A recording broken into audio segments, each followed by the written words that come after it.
73 ஏவுகணை தாக்குதல், 656 drone, siren சத்தம், பெண்கள் குழந்தைகள் கதறல். உக்ரைனை துவம்சம் செய்த ரஷ்யா. உக்ரைன் மற்றும் ரஷ்யா நாடுகளுக்கு இடையே நிலவி வரும் போர் முன் எப்போதும் இல்லாத வகையில் மிக உக்கிரமான ஒரு புதிய கட்டத்தை எட்டியுள்ளது. 2022 துவங்கிய இந்த போர் 4 வருடங்கள் ஆகியும் முடிவுக்கு வராமல் தொடர்ந்து பதற்றத்தில் உள்ளது.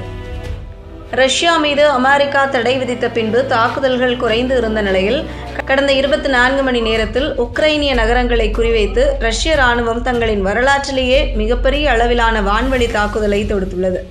இந்த தொடர் குண்டுமழை மற்றும் ட்ரோன் தாக்குதல்கள் காரணமாக ஒட்டுமொத்த உக்ரைன் தேசமே தற்போது நிலைகுலைந்து போயுள்ளது. உக்ரைன் நாட்டின் முக்கிய பாதுகாப்பு அரண்கள் மற்றும் குடியிருப்பு பகுதிகளை முற்றிலும் தரைமட்டமாக்கும் நோக்கில் ரஷ்யா தங்களின் முழு இராணுவ பலத்தையும் தற்போது இறக்கியுள்ளது. கடந்த 24 மணி நேரத்தில் மட்டும் உக்ரைனிய நகரங்களை நோக்கி ரஷ்யாவில் இருந்து சுமார் 73 அதிநவீன ஏவுகணைகளும் 656 ட்ரோன் விமானங்களும் ஏவப்பட்டு மிக கொடூரமான தாக்குதல் நடத்தப்பட்டுள்ளது. இந்த எதிர்பாராத வான்வழி தாக்குதலில் சிக்கி தற்போதைய நிலவரப்படி சுமார் 23 பேர் பரிதாபமாக உயிரிழந்துள்ளனர். மேலும் 130க்கும் மேற்பட்ட பொதுமக்கள் மற்றும் இராணுவ வீரர்கள் படுகாயமடைந்து உயிருக்கு போராடி வருகின்றனர். ரஷ்யா தற்போது நடத்தியுள்ள இந்த மாபெரும் தாக்குதலுக்கு பின்னால் ஒரு மிக முக்கியமான காரணம் உள்ளது.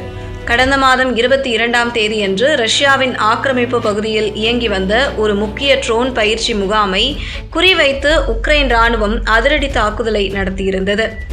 உக்ரைன் நடத்திய அந்த வான்வழி தாக்குதலில் ரஷ்யாவைச் சேர்ந்த 21 பேர் சம்பவ இடத்திலேயே கொல்லப்பட்டனர்.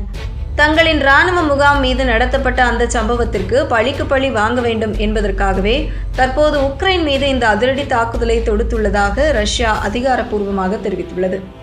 உக்ரைனுக்கு ஏற்பட்ட ஒரு பின்னடைவை ரஷ்யா தங்களுக்கு சாதகமாக பயன்படுத்தி கொண்டுள்ளது.